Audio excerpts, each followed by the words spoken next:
Today we're going to discuss the quadratic formula.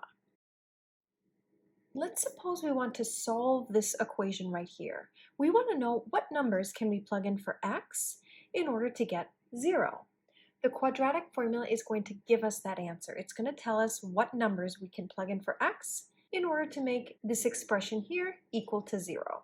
So let's start off by writing the quadratic formula. The quadratic formula is the opposite of b plus or minus the square root of b squared minus 4ac all over 2a. And notice this is typically read as the opposite of b, so whatever your b value is, you want to change the sign to make it the opposite. So in order to use the quadratic formula, we just need to identify our a, our b, and our c, plug this into the formula, and that will give us our answers. And today we're going to be applying the quadratic formula to trinomials. It's expressions involving 3 terms, like we see here.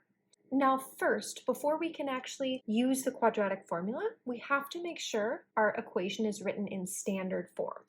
Standard form means that our equation is equal to 0, and if we're dealing with trinomials, we want to put our x squared term first, our x in the middle, and the constant last.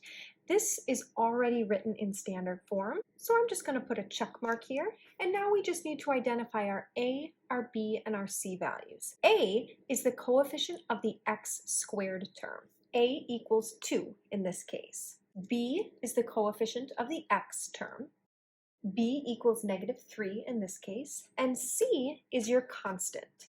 So C is -20 in this case. Remember, before you identify your A, your B, and your C, make sure that your equation is written in standard form. Now that we've identified our A, our B, and our C, we need to plug it into the quadratic formula. And I've created this little quadratic formula template for us to fill out here. So the quadratic formula tells us that x is equal to the opposite of b. So whatever b is, we need to change the sign. So b is -3, so the opposite of b is +3. Then the quadratic formula has a plus or minus the square root of b squared. So we're going to take b and square it. So we're going to take -3 and square it, minus 4 times a. So we'll plug in our a, 2, times c, which in this case is -20. Then we draw this all over 2 times a, and a is 2. Now that we've plugged in our a, our b, and our c values into our quadratic formula, now we just have to simplify. When simplifying this, I recommend that you start by simplifying underneath the radical. So I'm going to start by writing x is equal to 3 plus or minus the square root. If we simplify underneath the radical, -3 squared will give us a +9. Then if we take -4 times 2 times -20, that will give us a +160. So we'll write plus 160. And then we can write this all over. 2 times 2 will give us 4. Let's continue simplifying underneath the radical. 9 plus 160 will give us 169.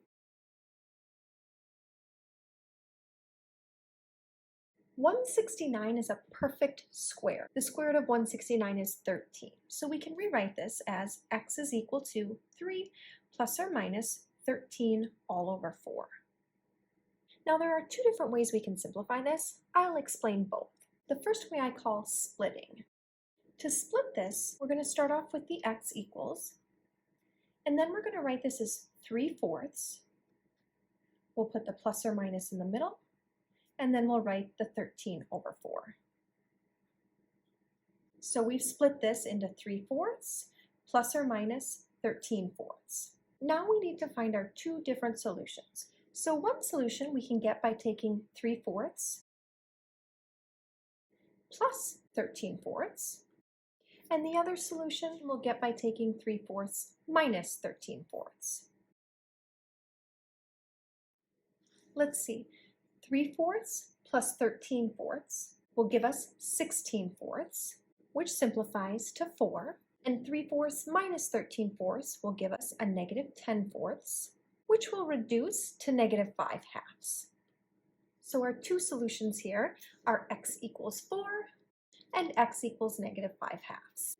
And you can write your answer like this, or you can write your answer using the solution set notation, which would look like this. Now, as I mentioned before, once you get to this step, there are two different methods you could use to simplify. The first method is the splitting method.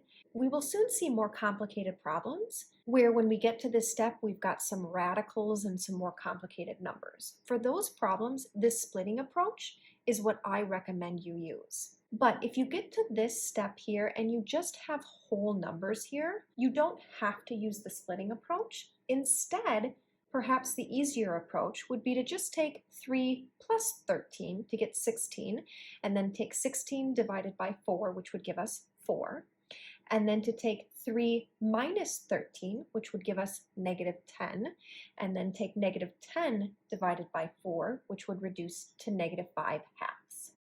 That approach, I think, is a little bit easier for this problem, but again, the reason I'm showing you the splitting approach is because the splitting approach will be more appropriate for the more complicated problems that we will soon see. Now, what did we actually find here? We found the numbers that you could plug in for x to make this equation equal to 0. So you can check your work very quickly. Plug in 4 for x here, make sure you get 0, and then plug in negative 5 halves for x here and make sure you get 0. We're going to come back to this box and fill it out a little bit later on in this lesson. We will also come back and fill in this gray box a little bit later on. Now let's take a look at a little bit more complicated problem. We've got another trinomial here. We have 1, 2, 3 terms. To solve this trinomial using this quadratic formula, first we need to write it in standard form. To write it in standard form, we'd like to have 0 on the right side here. So let's add 4w to the right side, and then we'll also have to add 4w to the left side. And then to write our standard form of the equation, we can write w squared plus 4w minus 2, and then on the right side, these cancel and we're left with 0. So we just have to identify our a, our b, and our c values and then plug them into the quadratic formula, and that will give us our solutions. A is the coefficient of your squared term. In this case, our squared term has no coefficient, so the implied coefficient is a 1. B is the coefficient of your middle term, or the w in this case, so b is 4, and c is the constant, so c is negative 2 in this case. Now, we just need to plug our a, our b, and our c into our quadratic formula. Now, since our variable here is a w instead of an x, I'm going to write w here instead of an x. So we can write w is equal to, now we want the opposite of b is positive 4, so the opposite would be negative 4, plus or minus the square root. Then we need b squared. B is 4, so we'll write 4 squared minus 4 times a, which is 1, times c, which is negative 2. And then we write this all over 2 times a, or 2 times 1. Now we need to simplify. I recommend simplifying underneath the radical first. So we'll start with w is equal to negative 4 plus or minus the square root. 4 squared will give us 16. And then let's compute negative 4 times 1 times negative 2. Let's see, negative 4 times 1 gives us a negative 4, and negative 4 times negative 2 gives us a positive 8. So we'll write plus 8. And then we can write this all over 2 times 1, which gives us 2. Okay, we're still focusing on simplifying underneath this radical. 16 plus 8 will give us 24. Now that we've simplified underneath this radical to get 24, now next up, we want to simplify the square root of 24. And to do that, let's ask ourselves, what is the largest perfect square that multiplies into 24? The largest perfect square that multiplies into 24 is 4. So let's rewrite 24 as 4 times 6. Now, 4 is a perfect square, so let's write 4 as 2 squared. Now, let's pull the 2 out of the radical.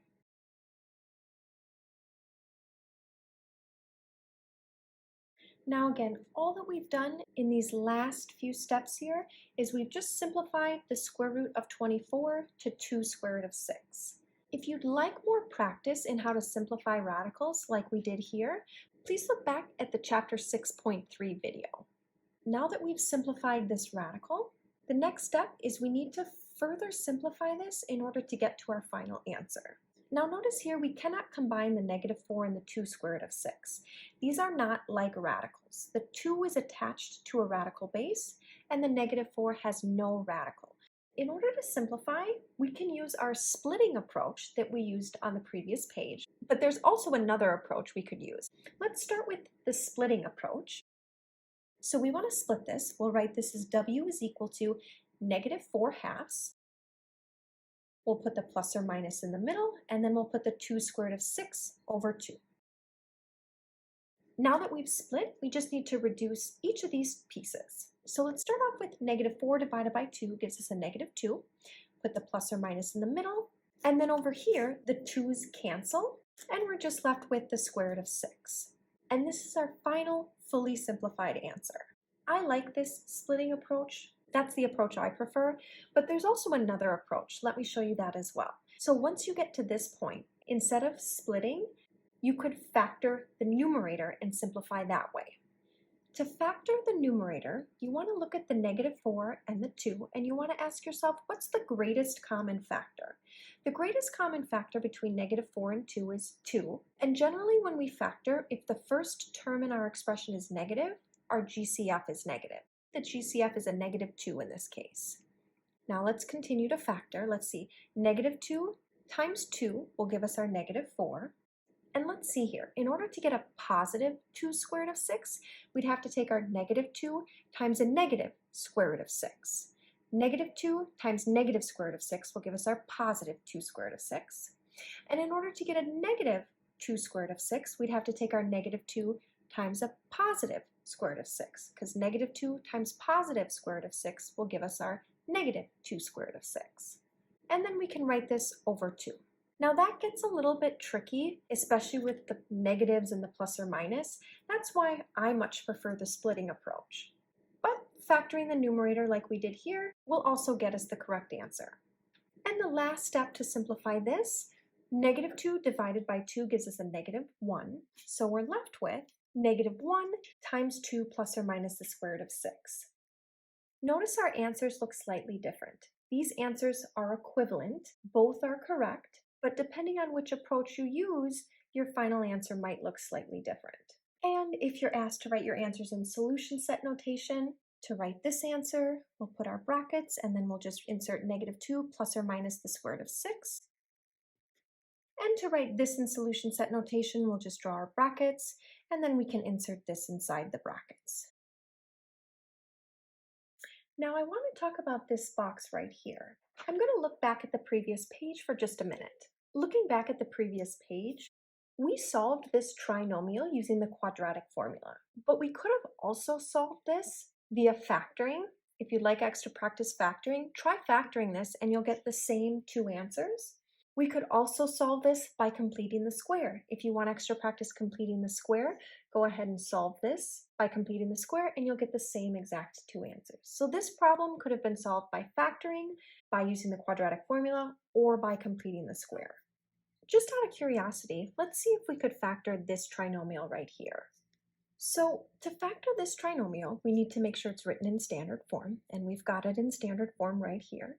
Then we need to find 2 numbers that multiply to give us -2, and those same 2 numbers would have to add to give us 4. You can try and try and try, but there are no numbers that work. There are no 2 numbers that multiply to give us -2 and also add to give us 4. So can we solve by factoring? No.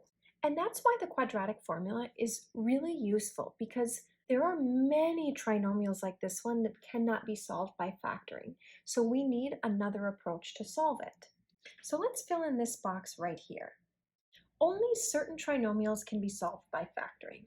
So while factoring only works for some trinomials, the following 2 methods can always be used to solve any trinomial.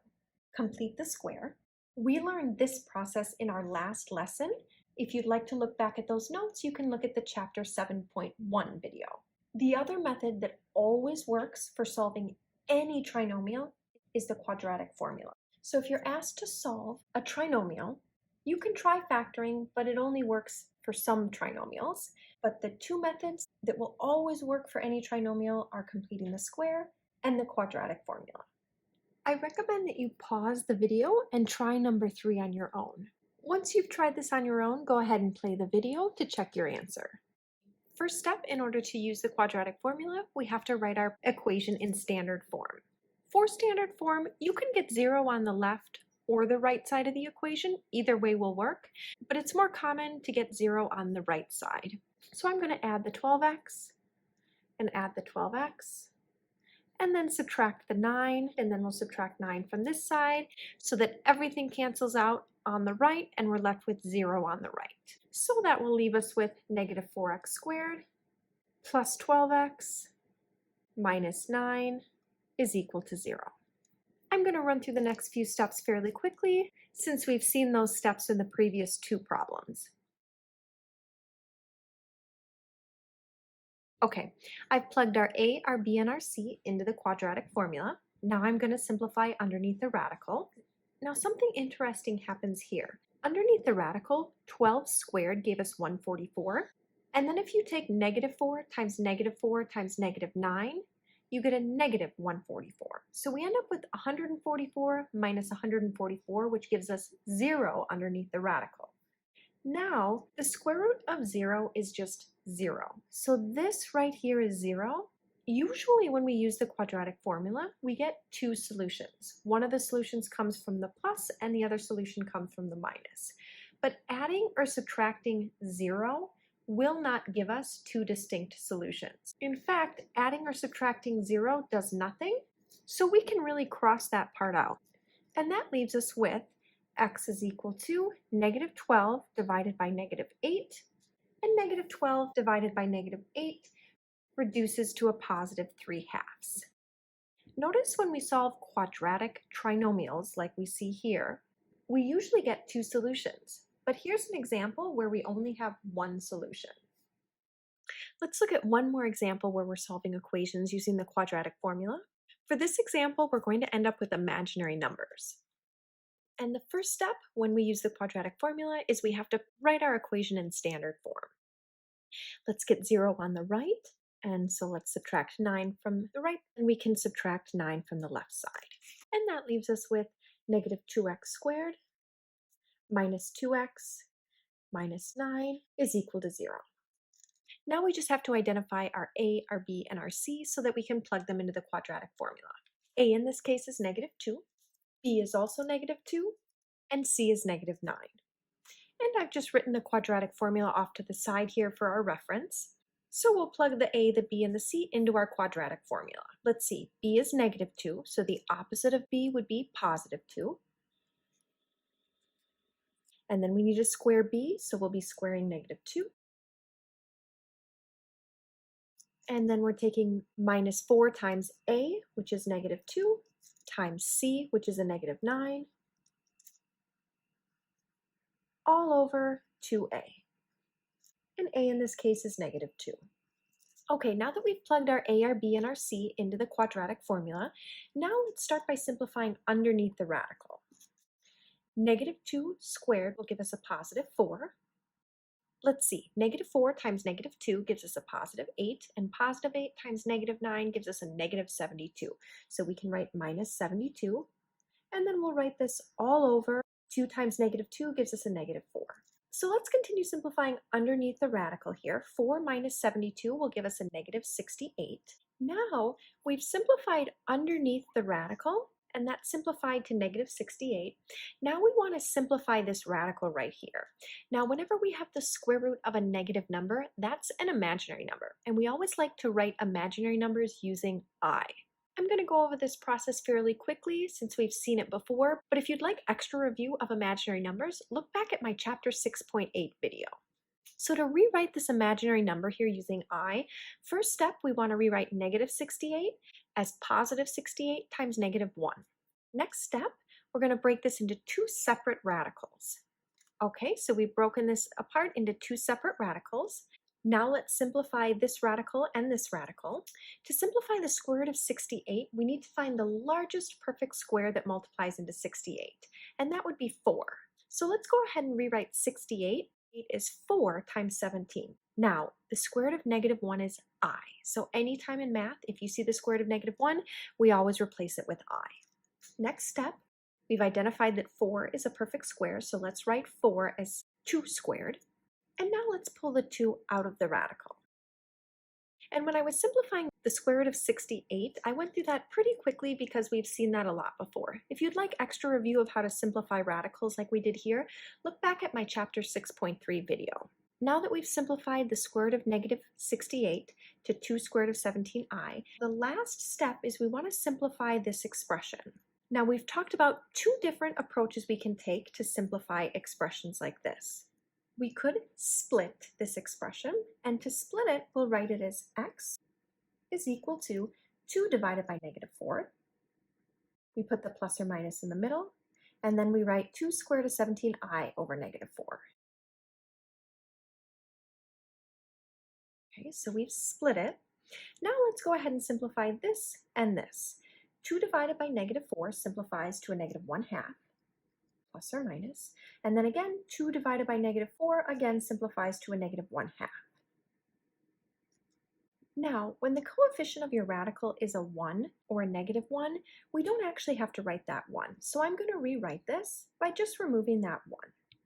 Now we're almost there, but if you notice after your plus or minus symbol, you have a negative, you'll be able to simplify this a little bit further. So we're not quite done yet.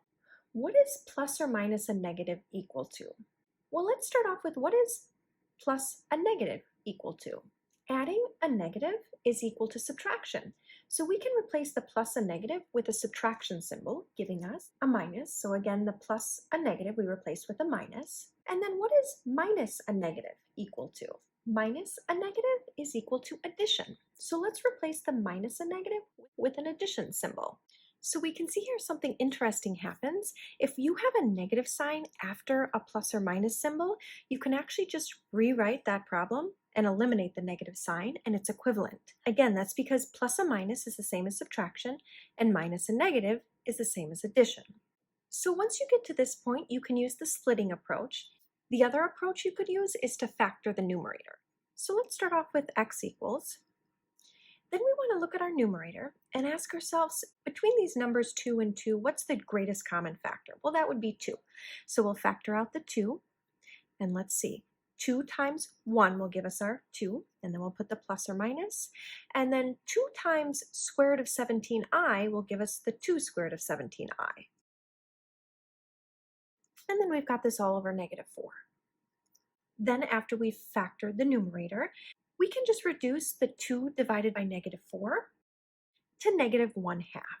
And we could write our final answer like this, or again, when the coefficient is a 1, we don't even have to write it. So instead we could write our answer as this.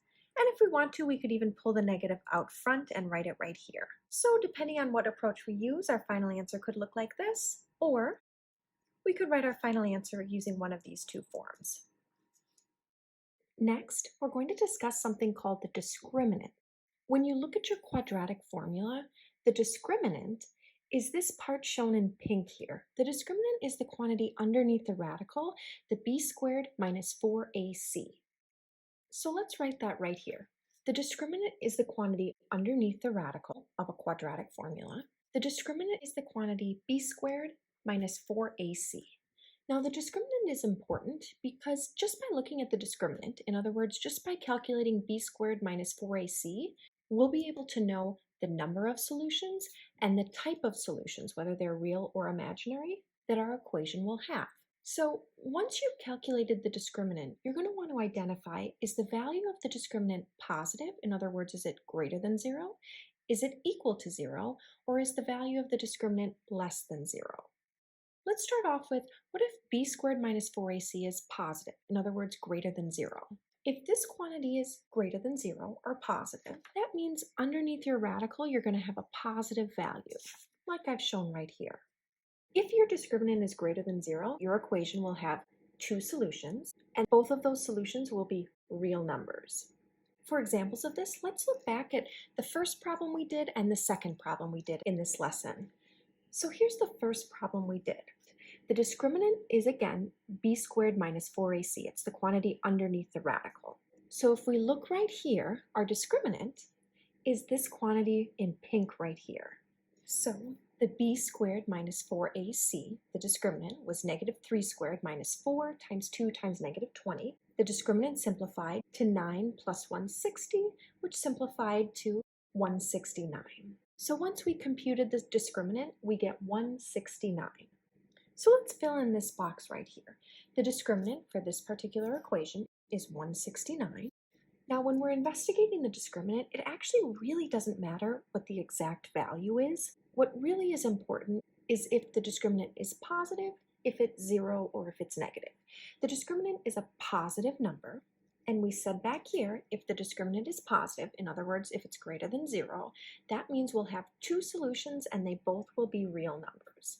So that means that the number of solutions will be 2, and the solutions will be real.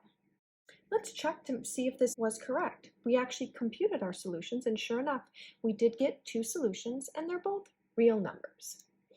Let's look at one more example where we had a positive discriminant. So here was our given equation. Let's identify the discriminant. This quantity right here underneath the radical, this is b squared minus 4ac.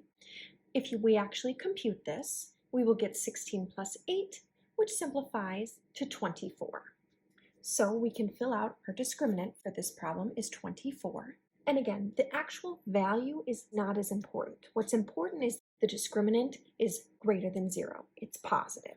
If the discriminant is a number that's greater than 0, we will have 2 solutions, and both of those solutions will be real numbers. Let's check our solutions to make sure it matches with what we stated here. And we wrote our solutions in multiple different ways here, but let's take a look at this. One of the solutions was negative 2 plus the square root of 6, and the second solution was negative 2 minus the square root of 6. And there's no imaginary number here, I, so both of these solutions are definitely real numbers. Next situation, what if your discriminant, the quantity b squared minus 4ac, is equal to 0? Again, the discriminant is the quantity underneath the radical, so that means you're going to have 0 underneath the radical. If that's the case, you will only have one solution, and your solution will be a real number. If we look back at problem number 3, this will show us an example of this case. So here is our given equation. The discriminant is the quantity underneath the radical, the b squared minus 4ac, which is shown right here in pink. If we actually compute this, we end up with 144 minus 144, which simplifies to 0. So let's see, we said if the discriminant is 0, we will have one solution and it will be a real number. So our discriminant here was 0, so that means we will have one solution, and that solution will be a real number. And let's check, is that valid? Yes, we did in fact get one solution, and that solution was a real number. And it makes sense that if our discriminant is 0, that we have only one solution, because our two solutions come from adding or subtracting the square root. If we have the square root of 0, that's just 0, and adding or subtracting 0 will not give us two distinct solutions. The last thing that can happen is your discriminant could be negative, in other words, less than 0. If this is the case, we will have two solutions. Now, if we think about this, the discriminant is the quantity underneath the square root. If the discriminant is negative, that means we're going to have a negative underneath our square root. And we know that anytime we take the square root of a negative number, that is an imaginary number. So in this case, our solutions are going to be imaginary numbers. And an example of this is problem number 4. Let's find the discriminant for problem number 4. The discriminant is the quantity underneath the radical, shown in pink here. If we actually compute this, we will end up with 4 minus 72, which gives us negative 68. So our discriminant here is negative 68.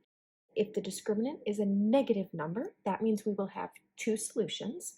And it makes sense that if we have a negative discriminant, in other words, the quantity underneath our square root is negative, we're going to end up with solutions that are imaginary numbers. Let's check our solutions to make sure it matches with what we stated here. And we wrote our solutions in multiple different ways here, but let's take a look at this. Let's see, one solution was negative 1/2 plus the square root of 17i over 2. That was one solution, and it was definitely an imaginary number since it has the imaginary number I in it. And the second solution was negative 1/2 minus the square root of 17i over 2. Now, if you're asked for the discriminant, you don't have to run through the entire quadratic formula. All you need to do is find b squared minus 4ac, and that's going to give you some important information. Let's try it here. So for part A, before you can compute the discriminant, we need to make sure our equation is written in standard form. This equation here is in standard form, so I'll just put a check mark here. Now that we've made sure our equation is in standard form, we can compute the discriminant, which is b squared minus 4ac. We just have to identify our a, our b, and our c and plug it in here. Let's see. B is -5, so we want to square -5. A is the coefficient of the x squared, which is 1, and c is the constant, which is 3. And let's go ahead and compute this. This will give us 25, and -4 times 1 times 3 will give us a -12. 25 minus 12 gives us 13. So our discriminant is 13. Now, the actual value is less important. What we do care is the discriminant positive, negative, or 0? The discriminant is a positive number, so if the discriminant is positive, that means we end up with 2 solutions and they're both real numbers. Okay, let's take a look at B. First step, if we're trying to find the discriminant, we need to make sure our equation is written in standard form.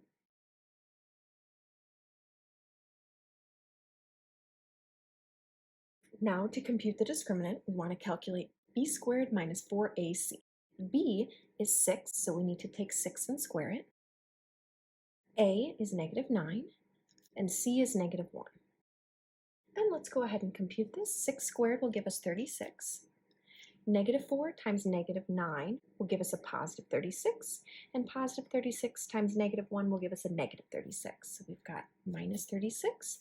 36 minus 36 will give us 0. So our discriminant here is 0. If the discriminant is 0, that means we will have one solution and it will be a real number. One last example. Before we find the discriminant here, we have to write our equation in standard form. And we could get 0 on the right or on the left, but it's more common to get 0 on the right, so I'm going to do it that way.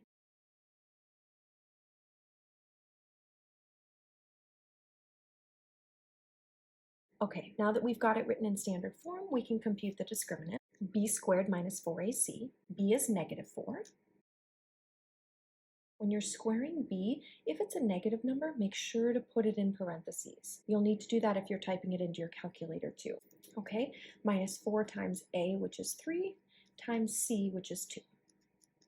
And let's see, -4 squared gives us 16, -4 times 3 times 2 gives us a -24. So we're left with 16 minus 24, which gives us a -8. So our discriminant here is -8. And we've said if the discriminant is negative, that means we'll have 2 solutions, and they'll both be imaginary.